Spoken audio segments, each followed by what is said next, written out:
चलिए, सो आज के सेशन को आज का सेशन बहुत इंपॉर्टेंट है और इसे स्टार्ट हम करेंगे लास्ट के जो सेशन में हमारा क्यूरी हुआ था एक पी रेशियो के अलावा, पी रेशियो पे एक जो क्यूरी था उसी को एलोब्रेट करते हुए एक आई थिंक यूट्यूब पर भी मैंने कमेंट देखा था रिगार्डिंग दिस कंसेप्ट।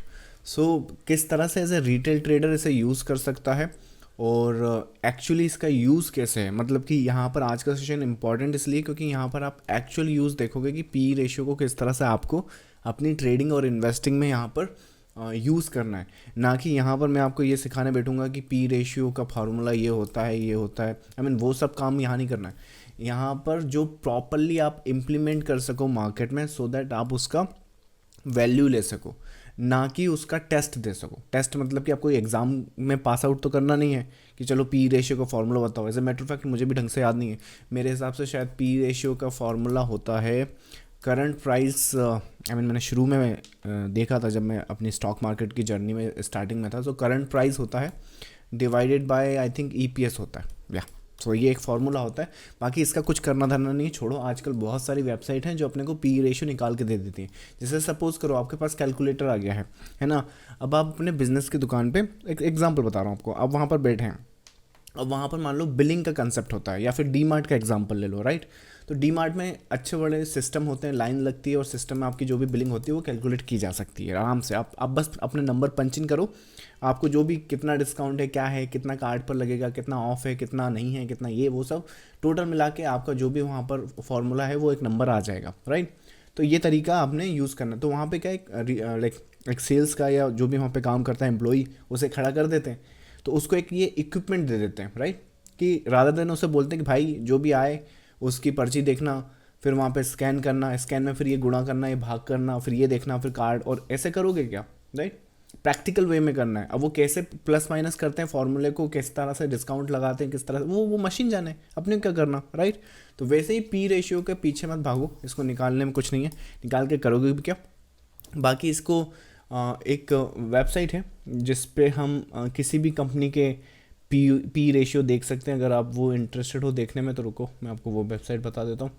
इसको लेकर इधर आएंगे, इधर एंटर करेंगे, ये screener.com या .in है, सॉरी यहाँ पे साइट देख लेना, screener.in है। यह वेबसाइट में यूज़ करता हूँ फॉर दी कंपनी के जो फंडामेंटल रिजल्ट्स वगैरह जो भी आते हैं।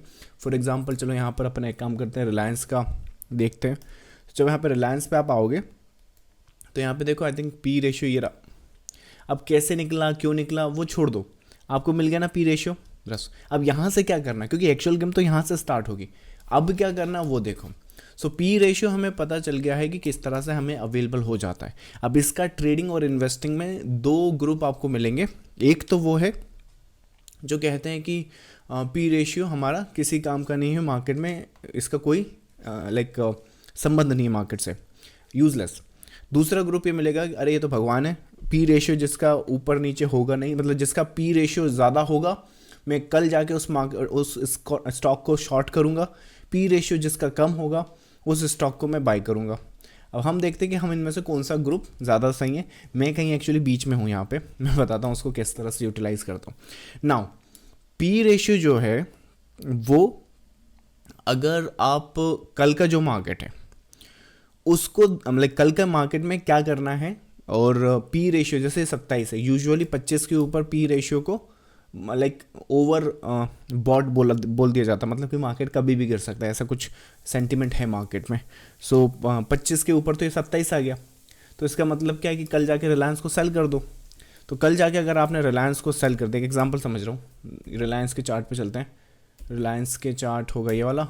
अब जब आप रिलायंस के चार्ट को सेल करेंगे तो फिर ये वेव भी तो आएंगी, तो फिर आपने तो लॉस कर लिया ना। फिर परसों आके फिर आपने सेल कर दिया, तो मान लीजिए परसों प्रॉफिट कमा लिया, नरसों आके फिर आपने सेल कर दिया क्योंकि पी रेशियो 27 चल रहा है, वो भाई साहब ऐसे चले गए राइट, समझ रहे हो।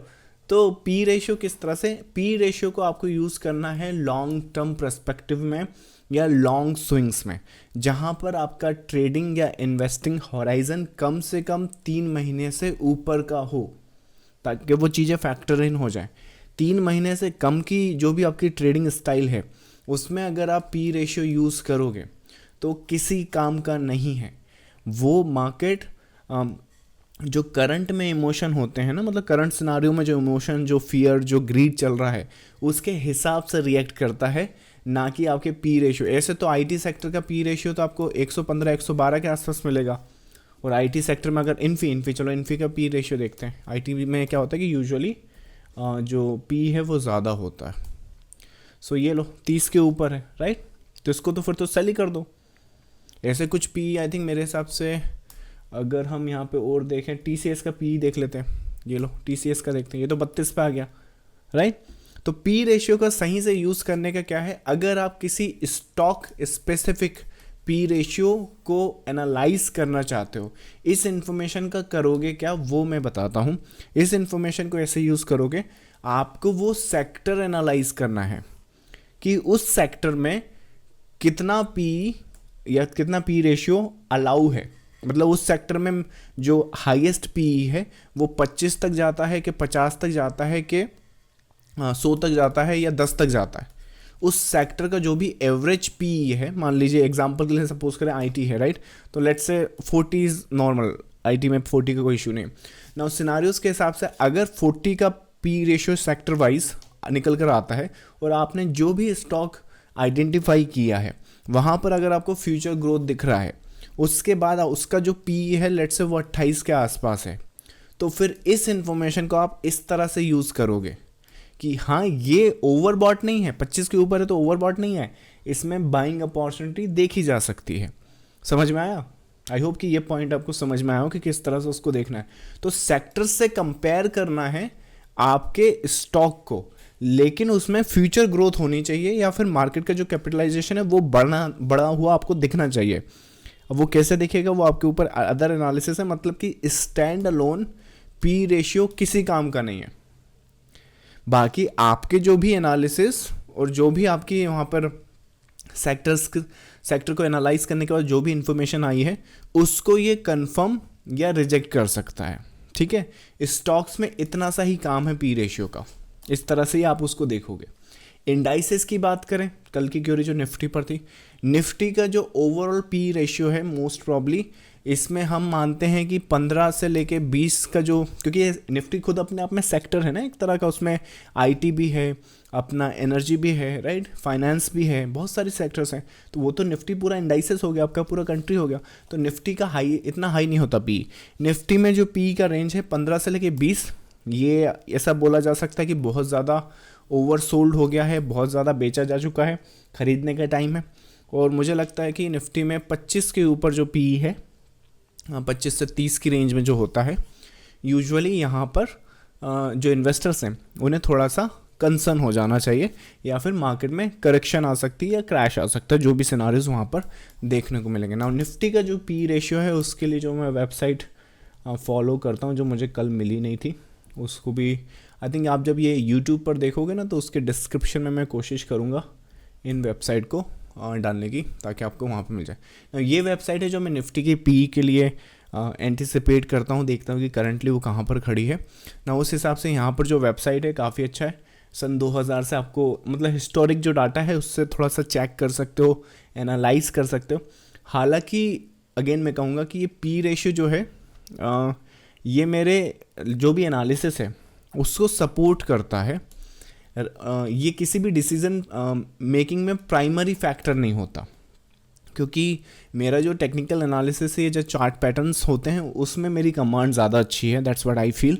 तो उस कारण से क्या होता है कि पूरा जो प्राइमरी डिसीज़न लेना है वो वहाँ से लेना है। बाकी कभी कभार मान लीजिए मैं कंफ्यूज हूँ कि ये पैटर्न को मान लो करेक्शन लेना है या WXY लेना है या फिर मोटिव लेना है, तो मैं भी शायद मैं निफ्टी में अगर ये जो पी रेशियो उसका सपोर्ट ले लूँ, देख लूँ कि कहाँ पर खड़े हैं, और उस हिसाब से नेक्स्ट प्रोजेक्शन या नेक्स्ट पॉसिबल वेव देख सकता हूँ। सो यहाँ पर अगर सिनारियोस थोड़े से एग्जांपल्स मैं आपको बताऊँ तो जैसे वैसे तो यहाँ पे पूरा देखना आप इसको, राइट, 13, 12, 10 यहाँ पे गया है हिस्टोरिकली। 2008 का क्रैश अगर देखें तो वहाँ पर देखो जनवरी के आसपास स्टार्ट हुआ था अपनी कंट्री में, 25 के आसपास अपना पी था। अगर ये कौन सा महीना है, यहाँ पर ऊपर आ जाओ, ये जनवरी के आसपास, राइट। तो अगर यहाँ पर डेली पर आओगे और डेली पर आने के बाद ये रिलायंस में निफ्टी में जनवरी का जो महीना है 2008 का, वो लगभग ये लाल कैंडल ही है, या सो ये जो कैंडल देख रहे हो यहाँ पे टॉप पर, सो यहाँ पर क्या पी आ चुका है 25। उस टाइम 25 का पी बहुत हाईएस्ट हुआ करता था। इतना मतलब शायद पहली बार शायद निफ्टी ने वो टच किया था 2008 में। यहाँ पे 25 है, इसके पहले कहीं दिख रहा है क्या 25, 20, 21, 18, एक 24, 26 यहाँ पे। अच्छा ये तो दिसंबर होगा, तो दिसंबर नवंबर राइट, ये यूएस मार्केट में क्रैश यहाँ पे ऑलरेडी स्टार्ट हो गया था। इसके पहले कहीं पर 25 है आई थिंक, मुझे तो नहीं दिख रहा है राइट।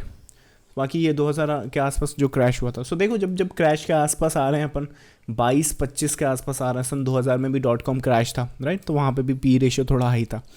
ये हरा हरा जब हो गया तो बॉटम क्रिएट हो गया राइट। तो वैसे ही यहाँ पर अभी यहाँ पर देखो ये हाईएस्ट हो गया। इसके बाद बॉटम कब बना था, मेरे हिसाब से शायद नवंबर या अक्टूबर में अपना बॉटम बना था। तो यहाँ पर देख लो नवंबर अक्टूबर के आसपास यहाँ कहीं पे बॉटम बना है। नवंबर अक्टूबर में अपना पी रेशियो कितना हो गया होगा, 2008 के आसपास यहाँ कहीं पे होगा। नवंबर ये है, अक्टूबर ये है, दिसंबर ये है right. It was the lowest P है ना। नाउ एक एग्जांपल मैं तुमको बताता हूँ। यहाँ पे पी कम है तो मार्केट टर्न अराउंड हुआ है।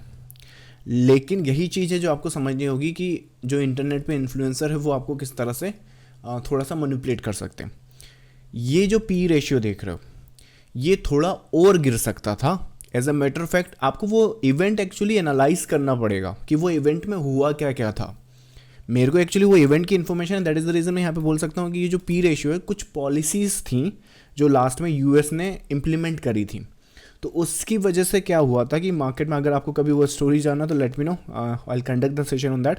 बट जो यूएस की पॉलिसीज़ थी, एक आखिरी जो पॉलिसी, मतलब कि US was this close to go bankrupt, but कुछ लास्ट टाइम पे जो पॉलिसीज़ उन्होंने ली थी उस पर मार्केट को ट्रस्ट हो गया था और उसके बाद मार्केट स्टेबलाइज हुआ था। अगर वो पॉलिसीज़ उस तरह से नहीं ली जाती तो ये क्रैश करता रहता, 13 की जगह 12 की जगह 10 आ जाता, 9 आ जाता और भी बॉटम क्रिएट हो जाता। लेकिन because of the policy factors and fundamental events it stabilized और उसके बाद मार्केट ने यहाँ पे बाउंस देखा। तो ये मत समझो कि 13 आ गया था, 12 आ गया था तो मार्केट बाउंस हो गया। मैं ये बोल रहा हूँ कि पी रेशियो अगर 15 के आसपास, 15 से 20 की रेंज में आ जाए तो खरीदने का टाइम आ सकता है। मतलब कि हो सकता है कि ये 10 भी दिखा देता, 9 भी दिखा देता, लेकिन अगर आपने इस रेंज में ख़रीदा है 15 से 20 की रेंज में तो मोस्ट प्रॉब्ली आपने एक रीज़नेबल प्राइस पे ख़रीदा है। मतलब एक्सपेंसिव भाव पे नहीं खरीदा, आपने सस्ता भाव पे खरीदा राइट। अगर आपने लेट से 25 के भाव में खरीदा, 25 पी या 30 पी के आसपास खरीदा, तो हो सकता है शायद आपने एक्सपेंसिव साइड पर खरीदा हो, तो विच मीन्स कि मार्केट थोड़ा सा करेक्ट कर सकता है।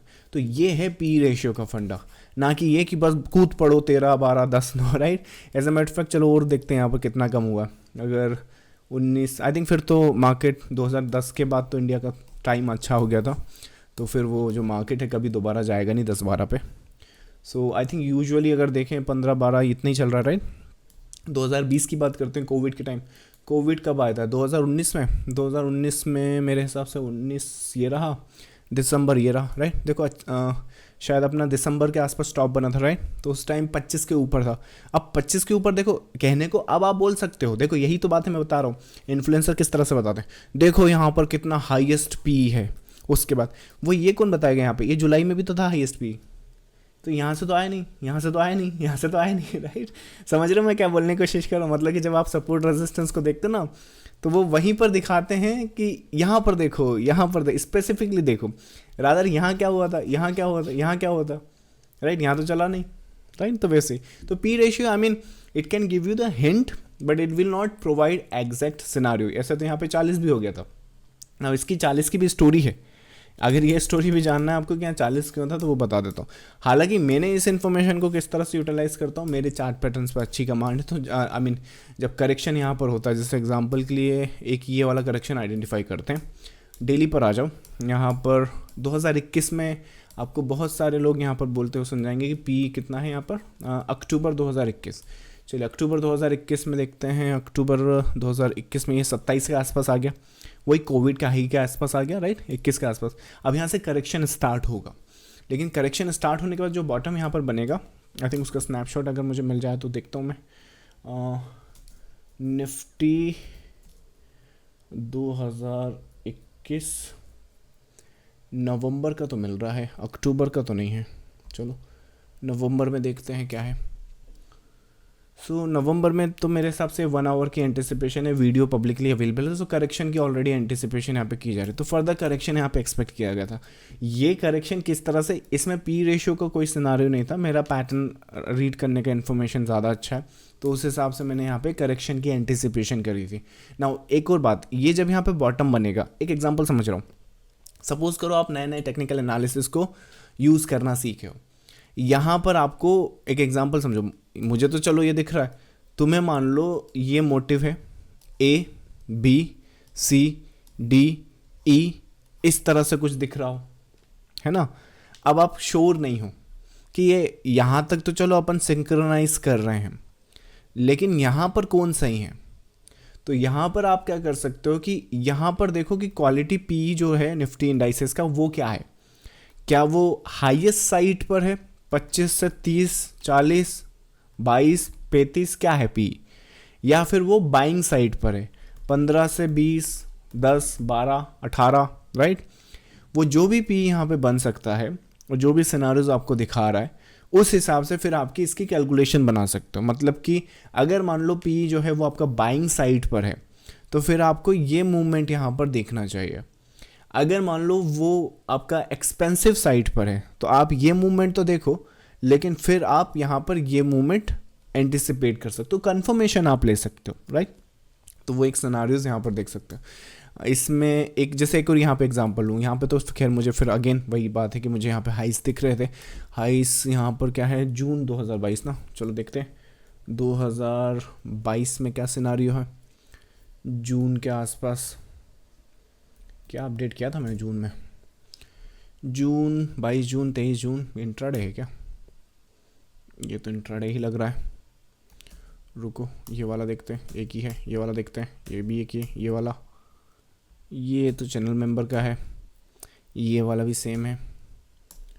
निफ्टी जून 2022, जुलाई कर लेते हैं, कभी तो अपडेट क्या होगा पब्लिकली आपको, क्या आपको नहीं किया ट्रेडिंग रूम है ये शायद, ये वाला, ये वाला, ये वाला मिल नहीं रहा, वैसे मिलना चाहिए, मैंने यहाँ पे क्यों अपडेट नहीं किया आपको, इतना बड़ा तो नहीं है। आई थिंक मार्च है, मार्च के बाद जून है, जून के बाद जुलाई है, मार्च में शायद कर दिया हो आपको, पहले ही अपडेट कर दिया हो, राइट। कई बार मेरी आदत होती है 1-2 महीने पहले आके बता देता हूँ।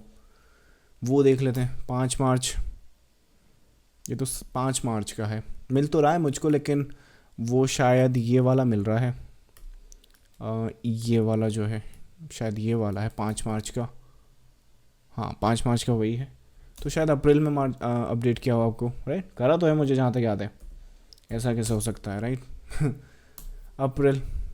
अप्रैल में डाउन साइड अपडेट किया है, मैं ढूंढ ही रहा हूँ राइट। एनीवेज चलो कोई बात नहीं, आप देखिएगा, आज नहीं मेरे हिसाब से इतना ढूंढने से टाइम ही वेस्ट होना है। बाकी है मेरे पास, जहाँ तक मुझे दिख रहा है यहाँ पर कुछ एक सिनारियोज हैं, हालांकि ऑलरेडी वहाँ पे एंटिसिपेटेड है ये वाला, राइट। 21 का, ये तो 21 के आसपास, सॉरी जो 22 का था, एक सेकेंड कुछ तो गड़बड़ हुई है, अपन ने 21 वाला करेक्शन 22 का ले लिया है क्या, अच्छा 21 में स्टार्ट होता है, इस वेव की बात हो रही है, और 22 का ये था, इसका भी है स्नैपशॉट। मार्च, अप्रैल, मई, जून, जुलाई, अगस्त 2022 ही करके देखते हैं, शायद कुछ मिल जाए। डाउन, मार्च, अप, ओके इसका स्नैपशॉट एक काम करता हूँ मैं, कल आपको लेकर आता हूँ कि कल यहाँ पर किस हिसाब से उस करेक्शन करा था। बट एनीवेज आपको समझ में आया होगा कि इन वेव्स में अगर आपको कंफर्मेशन लेनी है, मतलब कि ये जो वेव हैं यहाँ तक जाएंगी या यहाँ से रिवर्स कर जाएंगी, अगर आपको टेक्निकल साइट पर या किसी और सिनारियोस पे वो चीज़ें नहीं समझ में आ रही, तो go to the website, check the indices का पी, अगर वो बाई साइड यहाँ पर इंडिकेट कर रहा है तो you can go with the by setups, यहाँ पर आकर अगर हायर साइड पर है या फिर हायर डिमांडिंग पे है तो you can go with the downward side setups. So those are the scenarios जिस तरह से आप यहाँ पे पी रेशियो का यूज़ कर सकते हैं। चलिए इस पर आप जब तक क्यूरीज भेज रहे हैं तब तक मैं आपको बता दूं कि जो यूट्यूब पर इस वीडियो को देख रहे हैं और अगर आप लाइव आकर क्यूरीज मुझसे यहाँ से सीधा पूछना चाहते हैं तो ये पब्लिक चैनल है, जैसे आप ज्वाइन कर सकते हैं, यहाँ पर आकर सीधा लाइव मुझसे क्यूरीज पूछ सकते हैं regarding your stock market journey. इसमें एक और चीज़ बता दूं कि हम लोग हमारा प्रीमियम ग्रुप भी अपडेट करते हैं, जिसमें जब तक ये पैटर्न्स और स्ट्रक्चर आप खुद से सीखेंगे उसमें टाइम लगता है देखो, तो वो टाइम 3 महीना, 6 महीना, 8 महीना, 10 महीना, 12 महीना हो सकता है। तो तब तक मार्केट किस हिसाब से रिएक्ट कर सकता है, किस हिसाब से पैटर्न्स बन सकते हैं, वो एक एग्जांपल मैं आपको बता देता हूँ। आज का जो इंट्राडे मार्केट है, अगर आज का इंट्राडे मार्केट देखें तो एक्चुअली जैसे मैंने कल के सेशन में आपको बताया था 76 का कुछ नंबर था। अब आप देखो मैंने क्यों बताया था आपको कि अगर मार्केट थोड़ा सा टाइम देता तो वो कल ही अचीव हो जाता, क्योंकि स्ट्रक्चर वहाँ पर है, टाइम ख़त्म हो गया तो मार्केट बंद हो गया, कल आके आज आके उसने कंप्लीट कर दिया। आज के जो लेवल्स थे, आज के लेवल्स निकल कर आए थे 79 एंड 39। ये स्ट्रक्चर या वेव्स की बात करें, मैंने आपको बताया मिनिमम 3 वेव आपको हमेशा मिल जाएंगी इंट्राडे मार्केट में। एक्सपर्ट मत बनो, तीनों वेव नहीं लेना है, 3 में से कोई सा भी एक वेव ले सकते हो अब डिपेंडिंग ऑन द सिनारियोस, चाहे फिर वो आपका करेक्टिव वेव हो या अपसाइड वेव हो। आज कितनी वेव दी गई हैं? एक्चुअली ये जो वेव है ना, ये पूरी एक है और इसी का पार्ट है, पर क्योंकि मार्केट यहाँ से स्टार्ट हुआ है तो मैं यहाँ से आपको बता देता हूँ कि कितनी वेव्स आज बनी है। एक्चुअली ये एक स्ट्रक्चर बना है, इसको प्राइम बोल सकते हैं आप लोग, आई mean that's what I call it, आप जो भी चाहे बोले, राइट, फ़र्क नहीं पड़ता। आई मीन वही बात है, देखो ईश्वर के बहुत सारे नाम है, किस नाम से आप बुलाते हो कोई फ़र्क नहीं पड़ता, वैसे ही मार्केट को कोई फ़र्क नहीं पड़ता ये किस नाम से आप बुला रहे हो, बस आपको पता होना चाहिए कि ये जो भी नाम आपका है उसके बाद ये आना चाहिए, राइट। तो एनीवेज हमारे हिसाब से ये सपोर्ट आया था। ये वाली वेव मैंने आइडेंटिफाई करने में ट्रेडर्स को हेल्प करी थी। ये वेव का एंड पॉइंट कहीं यहाँ कहीं पर हमने आइडेंटिफाई किया था, तो मैं स्नैपशॉट बताऊँगा आपको। उसके बाद तो कितने स्ट्रक्चर हो गया, एक स्ट्रक्चर ये हो गया, एक स्ट्रक्चर ये हो गया, इसको 3 स्ट्रक्चर मतलब 3 वेव में एंटिसिपेट हमने ऑलरेडी करा हुआ है। उसके बाद मार्केट गिरा है नीचे, एक स्ट्रक्चर ये हो गया, एक पूरा स्ट्रक्चर ये है कॉन्ट्रैक्टिंग फ्लैट अगर आप इसको बोलना चाहें तो। उसके बाद एक पीसी है, तो कितनी वेव हो गई, 1 2 3 4 5, तो 5 पूरे स्ट्रक्चर, स्टैंड अलोन स्ट्रक्चर्स आपको मिले हैं। इन 5 में से कोई सा भी 1 या 2 आप एंटिसिपेट कर सकते हैं, इनफ है इंट्राडे के हिसाब से। अब वो कुछ भी हो सकता है, आप ये बाय लेके मे बी शायद ये सेल कर दें, या फिर लेट्स से ये बाय लेके यहाँ सेल कर, I mean that's totally up to. 5 लेने की कोशिश करोगे बैंकरप्ट हो जाओगे, तो ऐसा नहीं होना चाहिए, ठीक है ना। सिनारियोस के हिसाब से यहाँ पर अच्छा स्नैपशॉट्स बता दूँ, नहीं तो कहेंगे ऐसा कैसे, आफ्टर द मार्केट तो कोई भी बता सकता है, राइट। आफ्टर द मार्केट तो नहीं, एक्चुअली लाइव बताता हूँ मैं, 9 अक्टूबर यही होना चाहिए या। सो ये आज का स्नैपशॉट है, लाइव सेशन का स्नैपशॉट है। ये रिकॉर्डिंग यूट्यूब पर अवेलेबल होती हैं जो प्रीमियम ग्रुप का पार्ट होते हैं। 25,118 उस टाइम प्राइस चल रहा था। ये वेव की आइडेंटिफिकेशन की गई थी, जैसे मैंने आपको बताया। पैटर्न को मैं खुद वैसे मतलब वही बता रहा हूँ कि जो पैटर्न है वो मैं देख के आइडेंटिफाई करके आपको अपडेट कर दूंगा कि किस हिसाब से वहाँ पे पैटर्न्स एंड स्ट्रक्चर्स प्ले कर सकते हैं। उसके हिसाब से क्या होगा कि फिर आप अपनी ट्रेड सेटअप्स प्लान कर सकते हैं, मैनेज कर सकते हैं, एंटिसिपेट कर सकते हैं। That's what I am trying to say. चलो, so that's I think the overall market आज इस तरह से क्रैक किया गया। नाउ एक और बात, अच्छा एक और अपडेट कर दूँ। देखो अगर आपको स्ट्रक्चर पता है तो ये एक स्ट्रक्चर है, ये एक स्ट्रक्चर है, ये एक नया स्ट्रक्चर है। अब मेरी बात गौर से सुनो, इसने अगर नया लो टैग करना है तो ये जो जहाँ से गिर रहा है वहाँ से सिंगल स्ट्रक्चर या सिंगल साइकिल में ये गिरता है, ठीक है। अगर इसने दूसरा स्ट्रक्चर यहाँ क्रिएट किया इस जोन के पहले, तो वो जो दूसरा स्ट्रक्चर है उससे ये मत समझना कि वो इतना सा जाएगा उतना सा जाएगा। यहाँ पे या तो दूसरा स्ट्रक्चर आएगा ही नहीं, और अगर कोई दूसरा स्ट्रक्चर आया जो इससे अलग हो, जैसे कि ये स्ट्रक्चर और ये स्ट्रक्चर अलग है, ये इसका पार्ट नहीं है, जैसे कि ये वाला जो पीस है वो इसका पार्ट है लेकिन ये अलग स्ट्रक्चर है, वैसे ही ये वाला स्ट्रक्चर अलग है, ये वाला स्ट्रक्चर अलग है।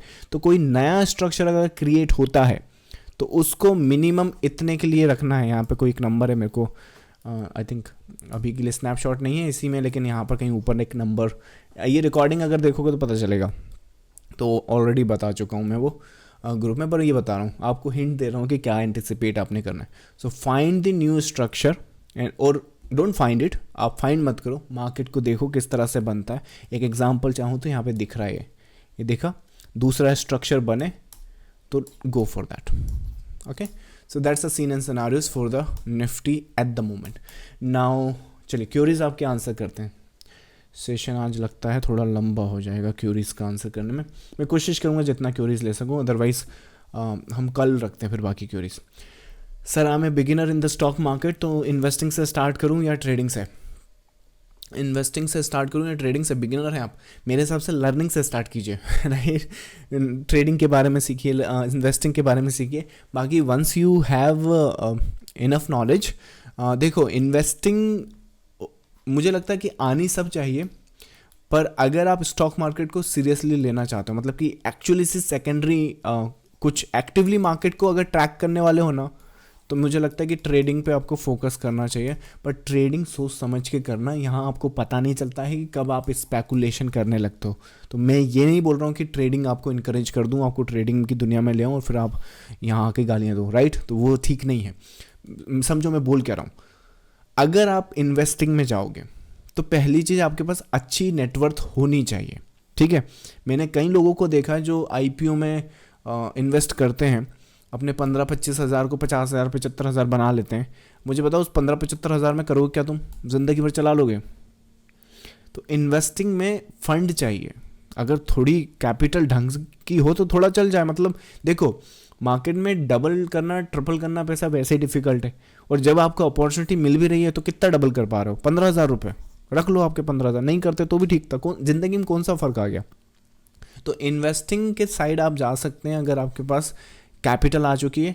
वो कैपिटल अगर आपको बनाना है तो एक वेल एजुकेटेड ट्रेडर जो है वो ट्रेडिंग करके अपनी कैपिटल को ग्रो कर सकता है। वो कैपिटल को ग्रो करो, उसके बाद उस कैपिटल को इन्वेस्ट करो, उस पर कंपाउंडिंग लगेगा, हर तरफ से पैसा बरसेगा। ट्रेडिंग पे आएगा। मेरे को बहुत बेवकूफ़ लोग लगते हैं जो इन्वेस्टिंग में भी लॉस करके बैठे हुए हैं। बहुत ईजी है भाई, कुछ नहीं आता तो आप ETF खरीद लो, कुछ म्यूचुअल फंड्स होते हैं, राइट? वो तो हमेशा ही ऊपर जा रहे हैं। म्यूचुअल फंड हमेशा मोस्टली आपका ऊपर जाता हुआ देखेगा आपको। ETF आपका हमेशा मोस्टली ऊपर जाता हुआ देखेगा इंडाइसिस का।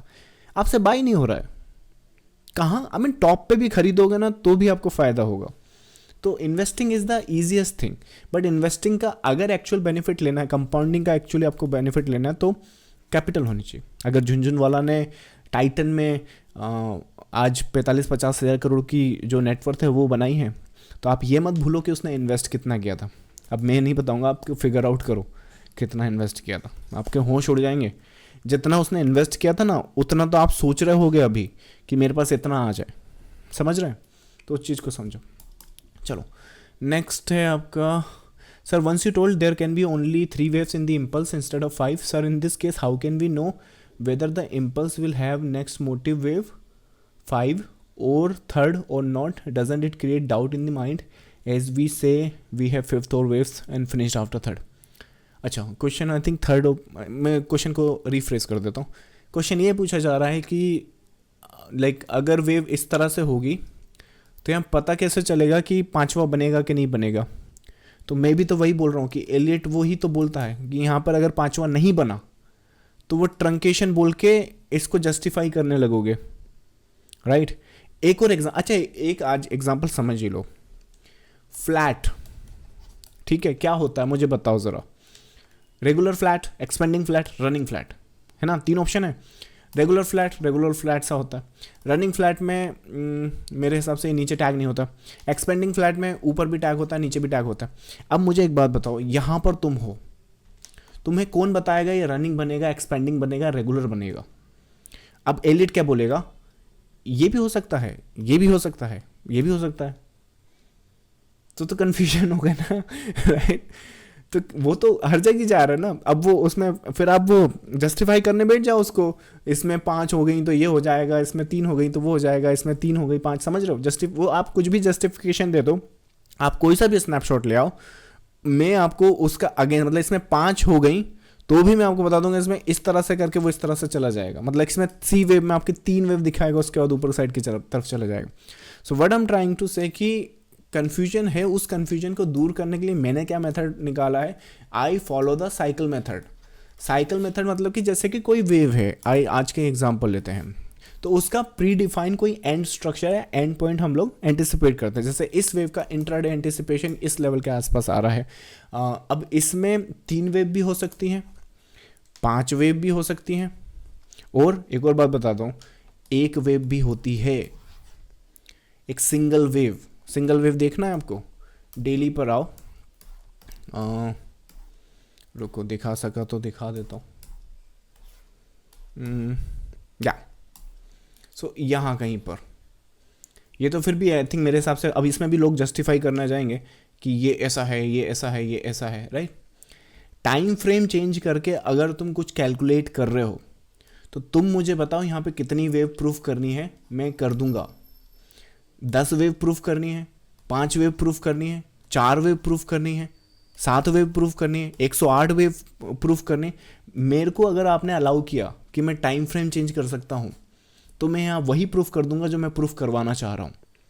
हम लोगों का एनालिसिस किस तरह से होता है कि जो लाइक चार्ट आप देख रहे हो इसका टाइम फ्रेम चेंज नहीं होगा, अब साबित करके बताओ जो भी आप देख रहे हो वो क्या देख रहे हो। जैसे कि यही वेव ले लो, यहाँ पर कितना वेव दिख रहा है तुम मुझे बताना ज़रा देख के।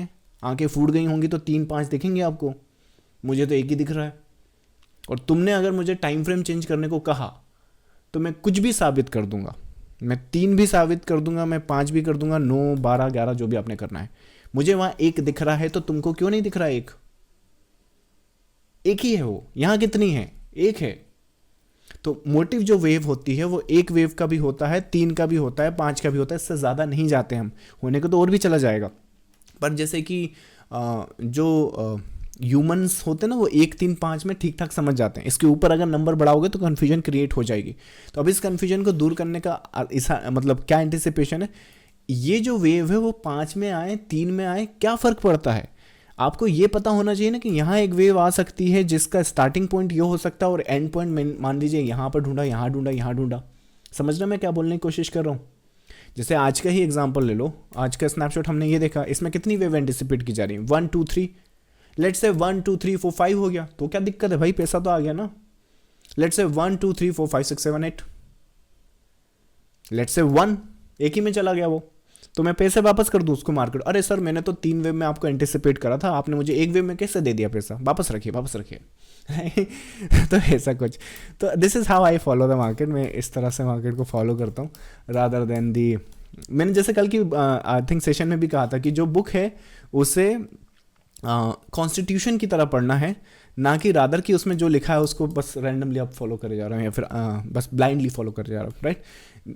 आई am able to question all these things because वो बुक्स पढ़ के भी मैंने क्वेश्चन यही करे थे, अपने आप से करे थे, तभी तो ये सब रिजल्ट लेके आया, राइट। चलिए नेक्स्ट क्वेश्चन आपका आंसर करते हैं।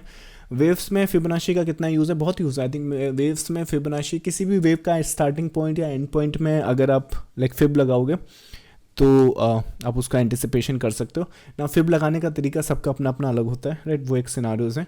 अगर आप इसका प्रिसाइसली एक एंटिसिपेशन देखना चाहते हैं, अपने पास एक वीडियो कोर्स है, उसको स्टडी करोगे ना वीडियो कोर्स को, तो वेव्स हो या फिर ये फिब हो या cycle, I mean all information will get it.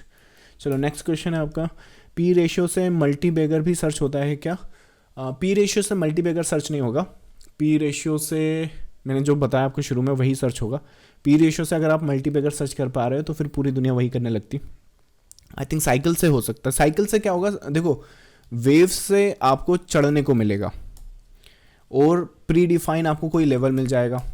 मान लीजिए ये वेव तोड़ ताड़ के सारे लेवल्स, मान लीजिए यहाँ पे प्राइस चल रहा है 60 रुपये का, आपने यहाँ सोचा कि 60 का मान लो 300 हो जाएगा, पर ये वेव का तो इरादे कुछ और थे, इसको 3000 होना था। कोई नहीं बता पाए, कोई सा फिब नहीं बताएगा, कुछ नहीं बता पाएगा कि 60 रुपये से 3000 की कैसे एंटिसिपेशन करोगे। तो हम लोग क्या करते हैं कि ये आपको यहाँ पे डिसाइड करना पड़ेगा कि आप इस वेव से कब एग्जिट करोगे, प्री डिफाइंड लेवल पे करोगे या इस वेव पर कोई साइकिल लगा दोगे जो इस वेव को बिलोंग करता है। अगर ये मंथली साइकिल है तो मंथली साइकिल यहाँ लगाओ, जब तक वो साइकिल खत्म नहीं हो रहा बने रहो। अब चाहे वो 3000 का हो, 30,000 का हो, 40,000 का हो, राइट, जहाँ खत्म हो जाएगा एग्जिट कर देंगे। तो वैसे मल्टी बैगर ज़रूर ढूंढ सकते हैं। चलिए और भी क्यूरीज दिख रही है मुझे, लेकिन एक काम करते हैं, उसको आज के लिए इतना रखते हैं। I hope you enjoy the session. YouTube पर लाइक कमेंट करना ना भूलें। अगर आप लाइक कमेंट करेंगे तो it will give me the boost to conduct more session like this. चलिए, thank you so much for joining the live session guys. I will see you next time. Bye bye.